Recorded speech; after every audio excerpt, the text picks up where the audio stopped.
के बाद वो यही होगा कि जब आप आवेदन लगा दोगे बैंक और पुलिस को एफआईआर कर दोगे, ना तो बैंक वाले आएंगे और ना ही पुलिस आएगी आपके बीच। बाई चांस यदि बैंक वाले आपके खिलाफ फिर भी कार्रवाई करते हैं तो आपको बैंक वालों और पुलिस वालों से बात कैसे करनी है। आपको जब बैंक वाले आए तो बैंक वालों से यही कहना है कि हमने आपको एक लीगल नोटिस दिया जी, एक आवेदन दिया है लिखित में, आप इसका लिखित में जवाब दे दीजिए। क्योंकि जो बैंकिंग प्रणाली है, बैंकिंग सिस्टम है, ये लिखित में काम करता है और हम लिखित में ही जवाब चाहते हैं।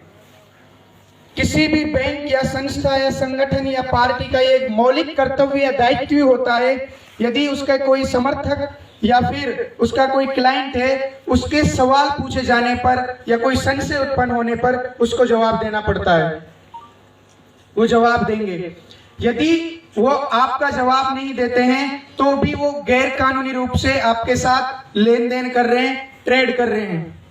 दूसरा, यदि पुलिस आपके बीच आती है,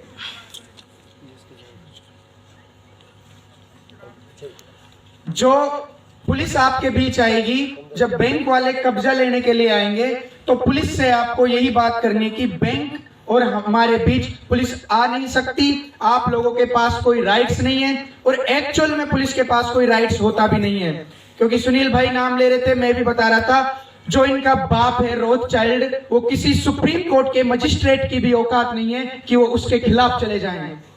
इसीलिए ना तो पुलिस को ना किसी मजिस्ट्रेट को ट्रेनिंग दी जाती है इस पैसे के खिलाफ। इसीलिए ना तो कोई मजिस्ट्रेट आपके इस बैंक और आपके बीच आ सकता है, ना कोई पुलिस आ सकती है।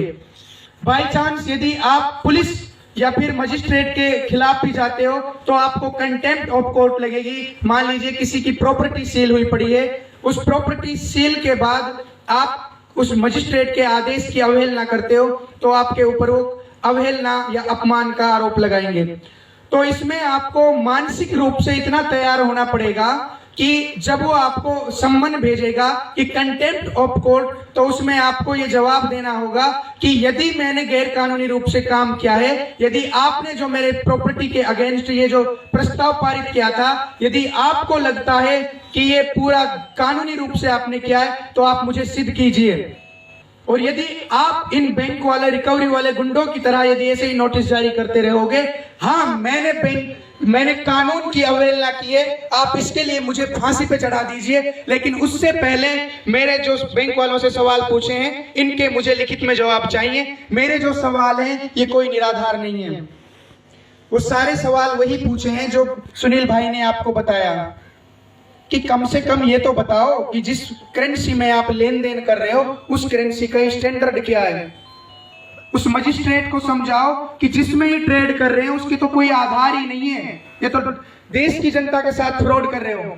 और फिर पुलिस जब आती है तो पुलिस को आप बैंक वालों के साथ ये बोलिए कि आपको हमने एफआईआर दी थी, क्योंकि आपको पहले सारी कार्रवाई करनी है, क्योंकि आप जब आवेदन बनवाओगे तो ये बार बार आपके सामने समस्याएं आएंगी, क्योंकि हम ग्राउंड पे काम करते हैं, हमको ये सारी बातें पता है। इसलिए जो अनुभव है वो मैं आपके साथ साझा कर रहा हूँ।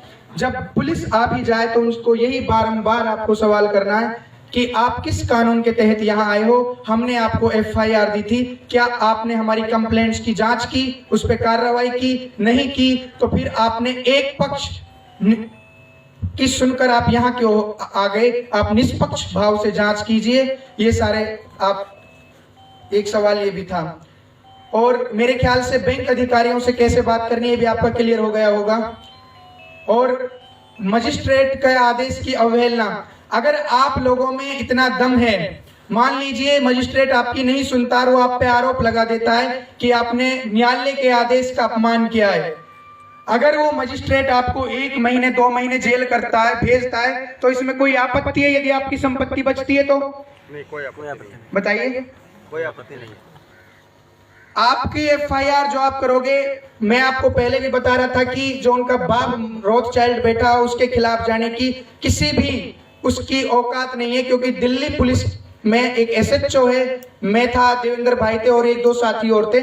हम एसएचओ के पास गए, हमने कहा कि हमें कुछ सेक्शन के तहत मुकदमा दर्ज कराना है, हम आपको एविडेंस भी देंगे, सब कुछ हम देंगे आपको।